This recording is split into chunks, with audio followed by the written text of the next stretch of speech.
There once was a farmer named Festus who had a cat named Mercury.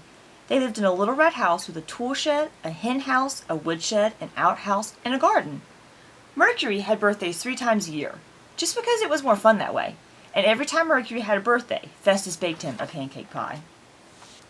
One birthday morning, Festus filled a whole basket with eggs, but he did not start the pancake pie. He sat on the bench outside the kitchen door polishing the eggs. The eggs had to be shiny because Festus liked to do everything the right way. Mercury paced up and down on the bench. "Do you have to polish all the eggs now?" said the cat. "It'll be time for my next birthday before the pie is ready." "You're so impatient," sighed the farmer. He left the basket on the bench and took 3 eggs into the kitchen. Mercury was already inside, looking for the pie pan. Festus broke the eggs into a bowl. "Now we need milk and sugar and a little salt and butter and flour," he said. But he could not find the flour. "Have you eaten all the flour, Mercury?" he called from the pantry. "I certainly have not eaten all the flour," said Mercury. "Must have done it myself then," muttered the farmer, scratching his nose. "I'll have to go to the store and buy some. You wait here, Mercury." Festus went out to get his blue bicycle, but Mercury did not want to wait there, and he dashed out ahead of the farmer. Festus was about to ride off on his bicycle when he noticed that the back tire was flat. "Did you bite a hole in this tire, Mercury?" the farmer grumbled. "I certainly never bite holes in tires," the cat spat back. "Must have done it myself then," mumbled the farmer, pulling his ear. "You wait here, Mercury, and I'll get the bicycle pump from the tool shed. Then I'll fix the tire, go to the store, and buy some flour so we can bake your pancake pie." But Mercury did not want to wait there, so he ran on ahead.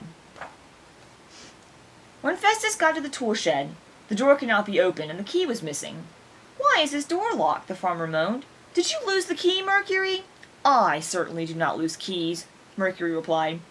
"Must have done it myself then," growled the farmer, poking his ear. He peered in through the window of the shed and tried the door again, but it was still locked. Then he heard Mercury whistle to him from the well. Festus hurried over. "Oh, look, there's the key right at the bottom," he said. "How did it get there? And how am I going to get it out?" Festus stared down into the well.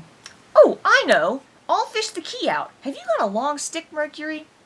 "I certainly have never had a long stick," said Mercury. "Must have one myself then," the farmer said. "Somewhere. You just wait here, Mercury. I'll go find one. Then I'll fish out the key, open the tool shed, fix the tire, go to the store, and buy some flour so we can bake your pancake pie." But Mercury did not want to wait there, and he ran on ahead. Festus and Mercury looked everywhere for a long stick. They looked in the hen house, behind the tool shed, in the garden, and the woodshed, behind the sofa, and in the closet, but they couldn't find a long enough stick anywhere. Then Festus remembered that he had a fishing pole in the loft above the tool shed.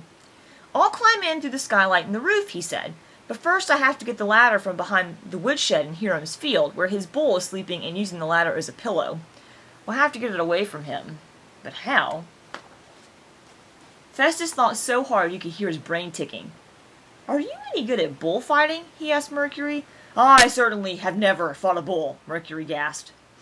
"Pity," chuckled Festus, "because if we can't get the ladder away from the bull, I can't get the fishing rod down from the loft and get into the tool shed, fix the tire, go to the store, and buy some flour, and then there'll be no pancake pie for your birthday." "No pancake pie?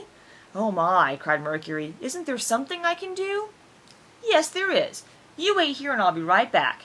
This time, Mercury waited and did not run on ahead. Festus went into the house. He took down one of the flowered kitchen curtains and got out the old Victrola with the horn. Then he came back outside. He tied the curtain to Mercury's tail. "Now you look like a bullfighter in Spain," Festus said. He put a record on the Victrola and cranked it up. "Hiram's bull won't sleep through this," cackled the farmer. "On your mark, get set, oh, but don't go yet." When the Star-Spangled Banner blared out of the Victrola, the bull swiveled around and bellowed. Then he ducked his head, bunched up all of his muscles, and thundered toward Festus and Mercury and the Victrola. "Go!" shouted Festus, and Mercury shot off like a rocket, with the flowered curtain flapping from his tail. The bull took off after the flapping curtain. Festus crawled under the fence, grabbed the ladder, and got out fast. 3 seconds later, Mercury streaked by with the curtain waving behind him. The bull stood panting at the other end of the field, but Mercury kept going anyway. He whizzed past the bench outside the kitchen door. The curtain caught on the egg basket, flipped it over, and all the eggs rolled into a puddle. Festus, who was right behind, tripped on the curtain and sat down on the eggs. "Did you leave the eggs on the bench, Mercury?" howled Festus.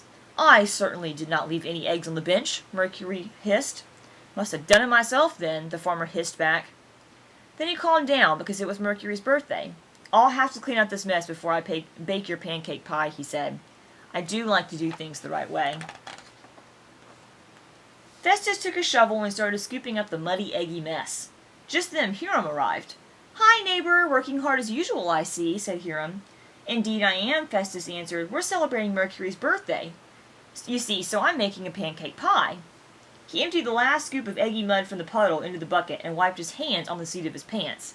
His pants were eggy and sticky too, so he threw them into the bucket as well. Hiram's jaw dropped. "If you only have birthdays 3 times a year, you should have a real celebration," he told Hiram, pressing the pants down into the bucket. Hiram just stared at the eggy mud in the bucket. "It's my own recipe," said Festus proudly. Hiram nodded slowly. "But first I have to go to the store and buy some flour." Festus took the ladder over to the tool shed, climbed up, and disappeared over the other side of the roof. Hiram stood looking at the roof for a long time. Then he looked at the eggy mud in the bucket and at Mercury pacing back and forth with a flowered curtain tied to his tail. The Victrola had gotten stuck and was wailing, "Home of the brave, brave, brave." Hiram looked up at the roof again and began walking away as fast as he could. Meanwhile, Festus had crawled through the skylight into the loft of the tool shed and found the fishing rod. He climbed down again, fastened a hook to the end of the rod, went to the well, and fished out the key. Then he opened the door to the tool shed, fixed the tire, went to the store, bought some flour and some new pants, went home again, and baked a mouth-watering pancake pie for Mercury. Then Festus and Mercury sat in the garden, eating pancake pie and playing the Star-Spangled Banner on the old Victrola, just as they always did when Mercury had a birthday.